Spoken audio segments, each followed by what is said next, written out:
Sorry कर राकेश ने गले से लगा लिया किरण को। नाराज़ मत होना, मुझे यूँ तुम्हारे बारे में और तुम्हारे परिवार के बारे में सबके सामने नहीं कहना चाहिए था। चुप न रहो किरण। राकेश समझ गया था कि बहुत ज़ोरों का दर्द हुआ है। वह हर तरह से मनाने की कोशिश करने लगा किरण को। प्लीज़ मान जाओ ना, आगे से ध्यान रखूँगा। मैंने जब तुम्हारा चेहरा देखा पूरा उतरा हुआ था, तब मुझे एहसास हुआ कि मुझसे गलती हो गई है। राकेश के इतने कहने से किरण का धैर्य जवाब दे गया। वह भी उबल पड़ी। न जाने कब से उसके अंदर इतना गुबार भरा पड़ा था।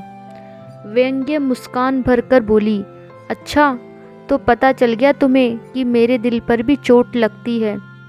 और हाँ, आ गए मरहम पट्टी लगाने। सबके सामने अपमानित करते हो और अकेले में मेरे दिल को जोड़ने की कोशिश करते हो, पर यह इतना आसान नहीं है। मुझ में भी स्वाभिमान की चोट पर असहनीय दर्द होता है। वैसे कोई ज़रूरत नहीं है राकेश, क्योंकि मुझे इन सब की अब आदत हो गई है। जब से तुमसे शादी हुई है, न जाने क्यों अपने परिवार वालों के साथ मिलकर व्यंग्यवाण मेरे लिए और मेरे परिवार मायके वालों के लिए छोड़ते रहते हो। न जाने कौन सी खुशी मिलती है मेरे परिवार की बुराई करके। तुम्हें लगता है मुझे बोलना नहीं आता, पर मैं बोलना नहीं चाहती हूँ। आज तक मैंने अपनी माँ तक को नहीं बताया कि यहाँ उनकी हैसियत का मजाक बनाया जाता है।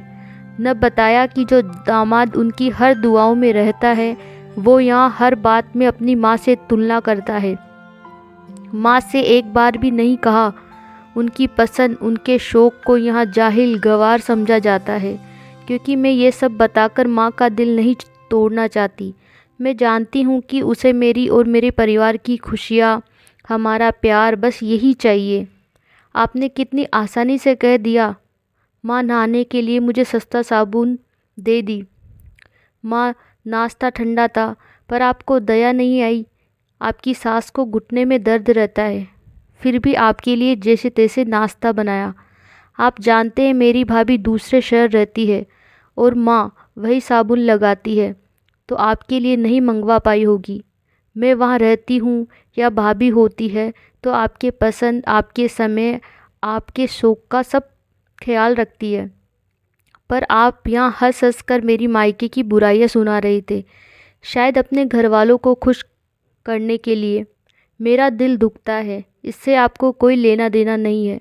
और राकेश, यहाँ क्या मेरे पसंद से आता है? मैं नॉनवेज नहीं खाती, फिर भी घर में बनता है।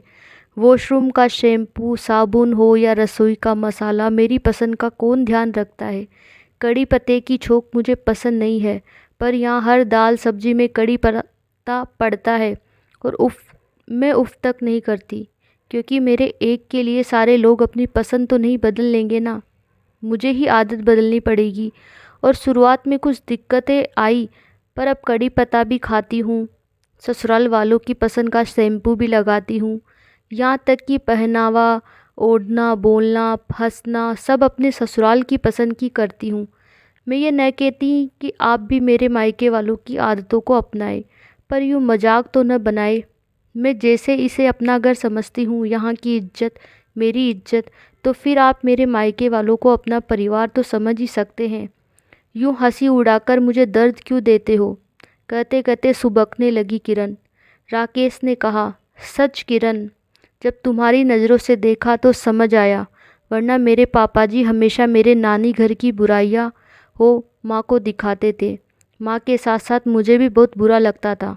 मैं भी ऐसे ही बोलता रहूँगा तो तुम्हारे साथ साथ मेरे बच्चे को भी बुरा लगेगा न। अब ज़रूर ध्यान रखूँगा।